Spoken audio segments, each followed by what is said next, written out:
So here's the thing, skate maintenance, Skatenance. One of my least favourite parts of skate maintenance is bearing cleaning. Because of this, I tend to roll on ZZ bearings, which are ones that you can't really maintain because they are fully enclosed, which means these little dust covers here, they can't come off. I mean, you can prise them off if you want to, but the chances of getting them back on again, quite slim. I just roll these until they don't roll anymore. And to be honest, I'm on bearings that I've had since the 90s and they're still going strong.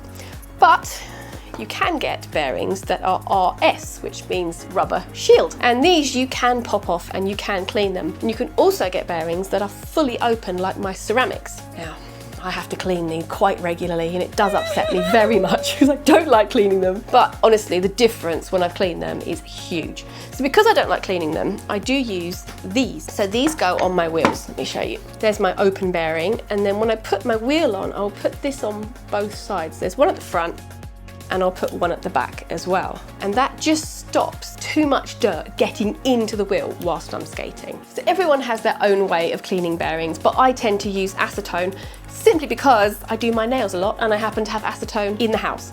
At this point, all you need is a degreaser of some sort, because what we're doing is removing the old grease and dirt from the bearings. All I do is put a very little bit in the bottom. Now, you can do this in a jar, something like that. You can put all 16 bearings in, put the acetone in and give them a good shake. But I like to do it this way. This is just how I do it. So I pop my bearing in and I just give it a swirl. There we go. And then I will flip it and do the other side. My lovely clean bearing, I pop it on some tissue paper to give it a dry. Now, I wouldn't let them air dry just because I was worried about rust. Ugh, yeah. So I do give them a dry out. So you should now have a very happy bearing that's flowing nice and freely. Now at this stage you're like, well, it's flowing so freely, it seems a shame to put more grease in there. And when you put the grease in, you probably will find that it's not quite as fast flowing. But once the grease works its way in there, it will go back to being really nice and fast. I do use speed cream. You can use sewing machine oil, but the one thing you do not want to use is WD-40. All I do is literally just put a couple of drops in. Like that, and give it a spin. And that's it. So this is the Bones Speed Cream, and loads of people recommend this, so I will put a link below for you. Whilst we're on the subject of wheels and wheel maintenance, this is how I store my wheels when I'm not using them. And it just means that when I go to get my wheels, they're all together and I can find them all, because the worst thing is going to the drawer and finding 7 and not 8. So this works really, really well. I just string them on like this and just tie them together. And it just keeps them together really nicely. Ta-da!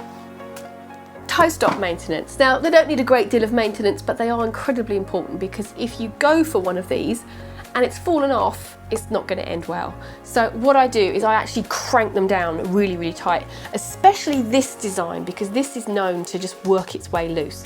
So especially if you're using them outside, the vibrations can really work these nuts loose. So bit of an old mechanics tip is I actually increase the torque by using a second spanner. So if I show you what I'm doing here. So this is my Allen key and it's actually really tight because I really cranked it down.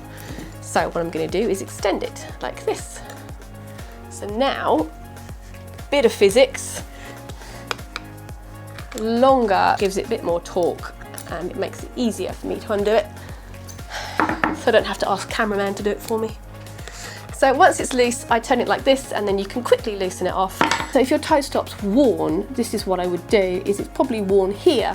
So I just turn it round a bit. So this helps to increase the life of the toe stop. What I'm gonna do is I'm gonna tighten it up. Righty tighty, lefty loosey. So that's sort of hand tight. So now what I'm gonna do is use my extra bit of torque. Just to make sure it's really, really tight. Because once my body weight's on that and then I'm turning, it does need to be quite tight. There we go. So another part of wheel maintenance is cleaning them, because they do get quite dirty. So these are my skate park skates. So they do get a lot of outdoor use as well. And even when I use them at the indoor skate park, I think because a lot of the wheels that go there have been outside, they do get really, really dirty. So all I use is a scouring pad A little bit of warm water. Now you don't want to use too much because obviously you don't want the water running everywhere onto all the metal parts where the grease should be. So I just give them a bit of a clean.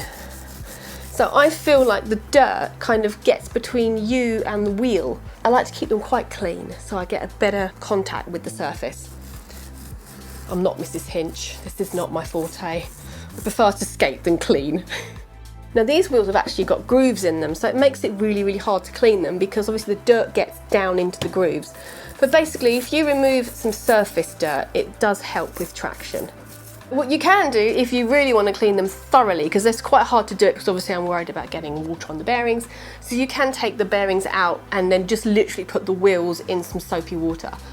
The only problem with using detergents and things is I worry that they're going to leave a residue on the wheel. So just be careful. This is why I do tend to use just a scratchy pad and some water. Just a tiny bit of dish soap is probably going to not cause you a massive problem.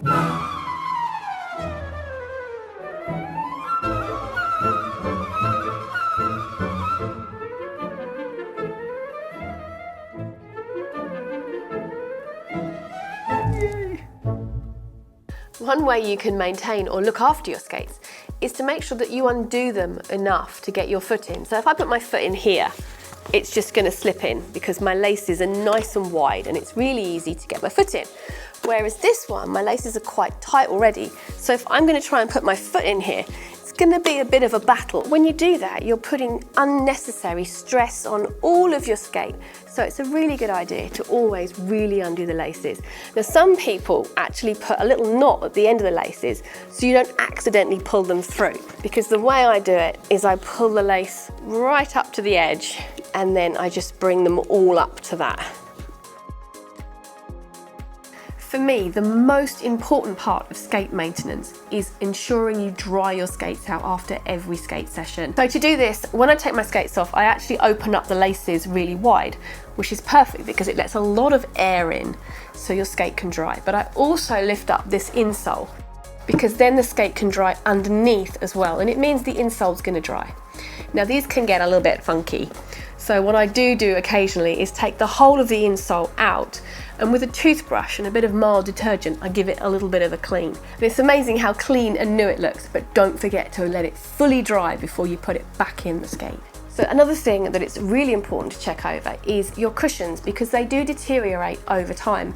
And if you have a look at these ones, my cushion is actually shredding here, so these definitely need a replacement. So when you're replacing your cushions or bushings, you need to make sure that you get the right one. So they come in a conical and barrel. The conical tends to go floor side, so it will be the last one that you put on. And the barrel is what supports the weight of the skater, and that goes skate side. Very much like wheels, cushions come in different hardnesses and they are color coded. But just to make life really interesting, each brand uses a different color coding system. These might be an 83, but if you buy a yellow from someone else, they could be a 97. So just make sure you know what you're buying. And you can also mix hardnesses. So the barrel, which is near the skater and supports your weight, you could have slightly harder, and the conical one, which gives you the edges and the responsiveness, you could have slightly softer. That was Skatenance. So I hope this is going to help you increase the longevity of your roller skates. I'm Katie, you've been watching Skatie, and I'll see you next time. Bye!